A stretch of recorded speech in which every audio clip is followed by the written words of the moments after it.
La deuxième partie du dessin consiste à installer la cotation.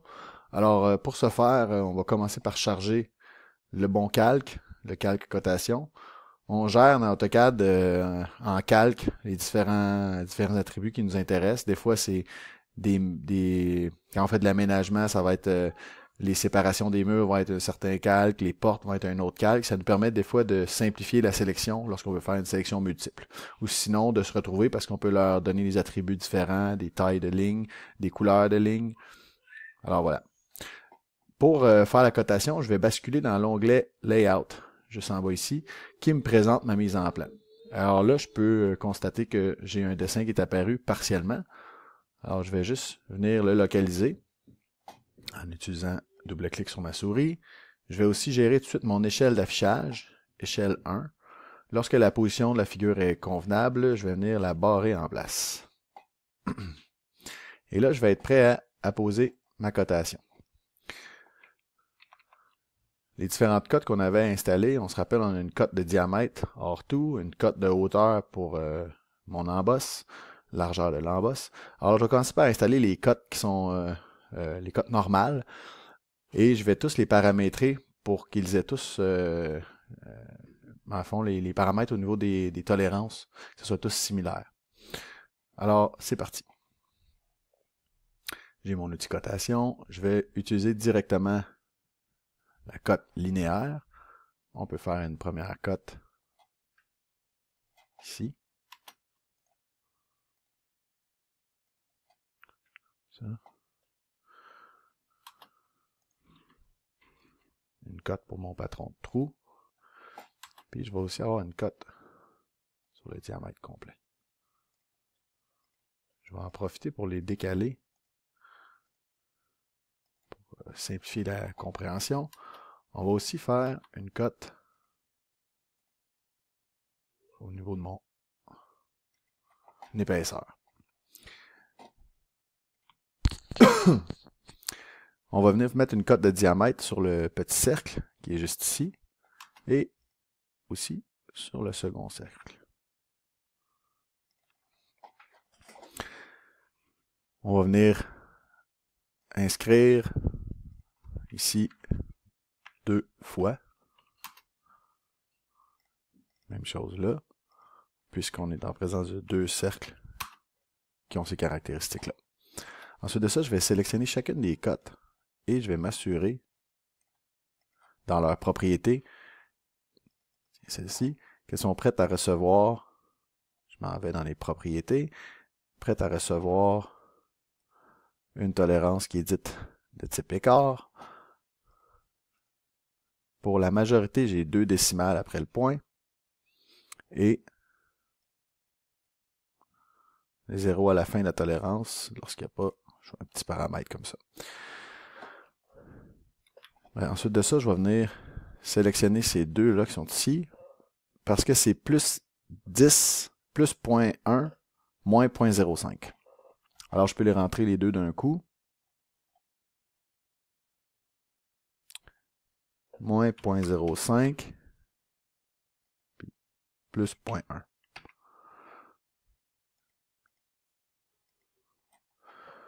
Alors, on obtient sensiblement ce qu'on veut. La seule chose qui me manque, c'est ici, pour le paramètre, on va rétablir les zéros après le symbole de décimal. Pour ce qui est du reste des cotes, on sait que cette cote-ci est plus 0, plus 0 moins 0.3. Alors,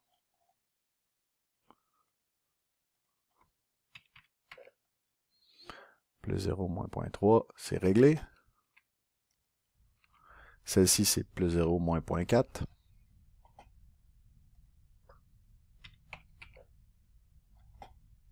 Puis celle-ci, c'est plus 0 moins 0.2.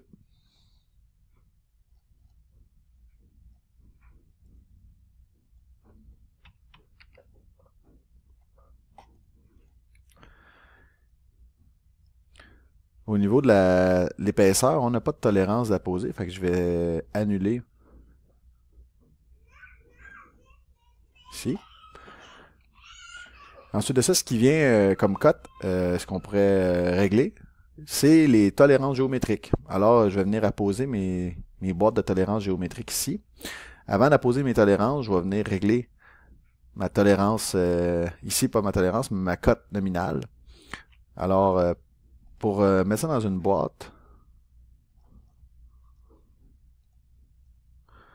je peux mettre comme référence directement ici. C'est réglé. Je vais venir ensuite de ça positionner mes référentiels. Positionner les référentiels, c'est le A, B et C. Pour ce faire, on utilise une petite astuce. On s'en va dans Annoter et j'ai besoin de me créer, je l'ai déjà créé ici, une ligne de repère qui est déjà formatée pour la notation. Alors, je peux venir me positionner à peu près ici et dire que ça va être la lettre A. Ensuite de ça, on savait que B était aligné avec la cote 64 et C avec la cote 14.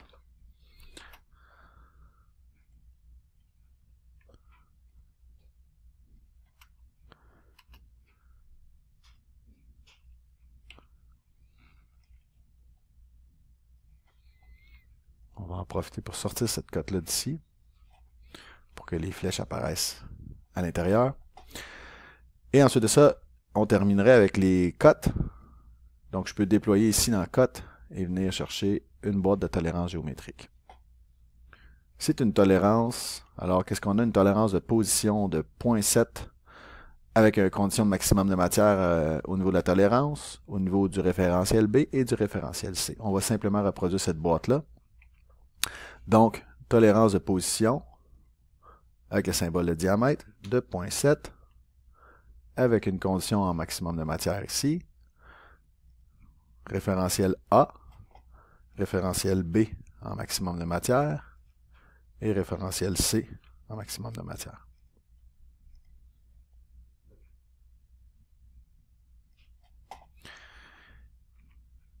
On a exactement la même cote en bas, fait qu'au lieu de la reproduire, je vais juste la copier.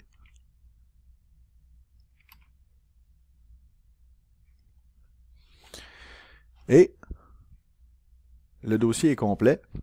Ce qui nous reste potentiellement à faire, c'est de remplir le cartouche. Alors le cartouche est intéressant, comment il est monté au département. C'est simplement des questions auxquelles on répond.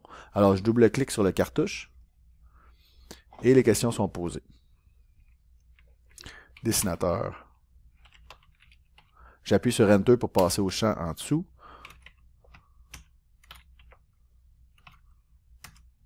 L'échelle, c'était bien du 1 pour 1. Le nom du projet.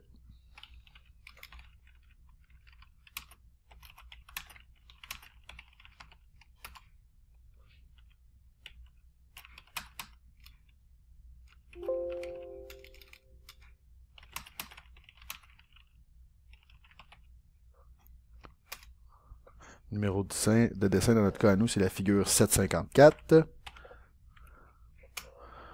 Le matériel, c'est de l'acier roulé à froid. SAE 10-20. Aucune personne qui vérifie. Révision nulle. Et l'ensemble des tolérances, le reste des champs, je ne les saisis pas. Le document est prêt ici. Maintenant, on va aller compléter en préparant un PDF. Donc, je vais aller choisir PDF. Je vais lui dire ici, dans les choix que j'ai, on peut soit prendre Qt PDF ou DWG to PDF. On va générer un PDF qu'on va pouvoir archiver sur le serveur, qu'on peut ouvrir avec un Acrobat Reader, une application standard. Je vais lui dire, prends la fenêtre. En fait, prends tout ce qui est... Je vais venir choisir l'étendue. Centrer le tracé. Normalement, on mettrait à échelle 1 pour 1 parce qu'on ne veut pas changer l'affichage. Appliquer à la présentation. On peut se faire un petit aperçu avant. Lorsque l'image convient, je peux sortir et lancer bêtement mon impression. Je me suis assuré que j'avais aussi la table de style monochrome ici, qui fait que lorsque j'ai différentes couleurs, au lieu de m'imprimer en couleur, il va m'imprimer en noir et blanc, respectant les différentes épaisseurs des traits.